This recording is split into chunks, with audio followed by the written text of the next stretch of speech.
الناصر محمد بن قلاوون اللي هو كان يعتبر من اقوى السلاطين المماليك في وقته، يعني عمل عملة طين في يوم من الايام. راح اشترى مملوك جديد كان بسعر خزعبلي على ذاك الزمن، وحتى لو حسبناها بالنهارده كان ب 4000 دينار، وده ما يدفعش في حد يعني الحقيقه. الواد ده كان اسمه سرغطمش، وكان عيل تافه الحقيقه. خدوا بقى قلاوون رباه وبتاع وعلمه اصول اللغه واصول المعارك وبقى امير وبتاع، انما عمره ما حطه ولا استخدمه في منصب مهم الحقيقه، لانه كان فعلا عيل تافه، كان حلو وطويل وعريض واشقراني وبتاع، انما زي قله امه يعني. يعدي الزمن ويموت ناصر محمد بن قلاوون وتلف لفه كده، ويجي بقى شويه حاجات ضعيفه، منهم السلطان حسن بتاع جامع السلطان حسن اللذيذ. فكان اياميها بقى سرغطمش ده وصل في حاله انه بقى تقريبا حاكم مصر، ولا التاني مش عارف يتنفس. السلطان حسن ده مش عارف لا يروح يمين ولا يروح شمال ولا يتنيل يعمل اي حاجه. فضل سرغطمش ده قافش على الدنيا، وهو زي ما قلنا عيل تافه وغبي اساسا. فين بقى السلطان حسن؟ ساب له الدنيا على الغارب كده وشويه كده، وبقى الراجل ايه ابتدى ياخد بقى في الهدايا وياخد فلوس عشان يجيب معرفش ايه لمين، وبتاع الشغل العادي بتاع الناس اللي بتمسك حكومات يعني، مفيهاش حاجه عادي بتحصل. المهم هوبا وراح قابض عليه في الضلمه. تعالى بقى وهات الهدايا وهات اهلك وبتاع، ونفاه اسكندريه، واسكندريه دي كانت زي سيبيريا كده، انه هيبقى بقى بعيد عن المماليك بتوعه وبعيد عن الدنيا وبتاع وعن جنب البحر، ويتقتل ويترمي في الميه محدش واخد باله يعني. وفعلا خلص السلطان حسن من سرغطمش ده. ولو سرغطمش ده كان عنده مدرسه صغيره ورا جامع احمد بن طولون، موجوده صورتها على ال5 جنيه المصري، انما طبعا السلطان حسن على 100 جنيه. ويعدي الزمن وما فرقتش كتير مع السلطان حسن، لان وقت المماليك ده كان وقت مقرف في الحقيقه يعني. فيتخلص من مماليك ابوه كلهم ويجيب بقى لنفسه الطقم الجديد بتاعه.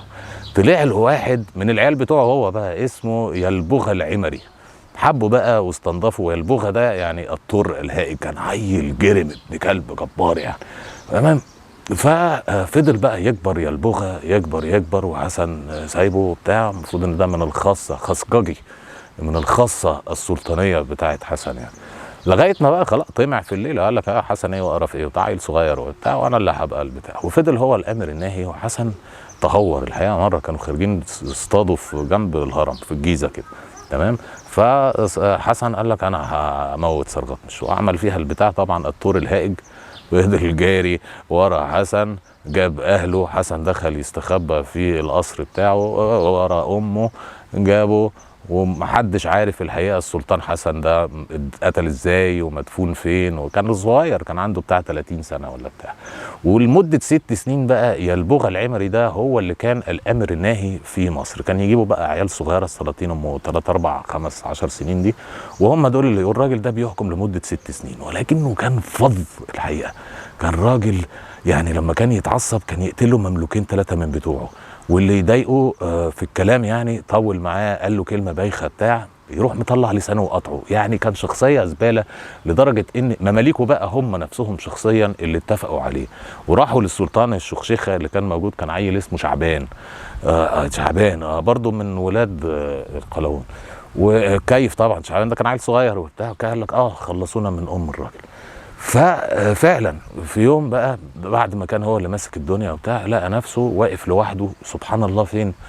قدام مدرسة السلطان حسن، وحواليه مماليكه ومعهوش غير نفر واحد هو. اداله السيف بتاعه، قال له خد يا ابني ده خليه معاك، سلم على اهله.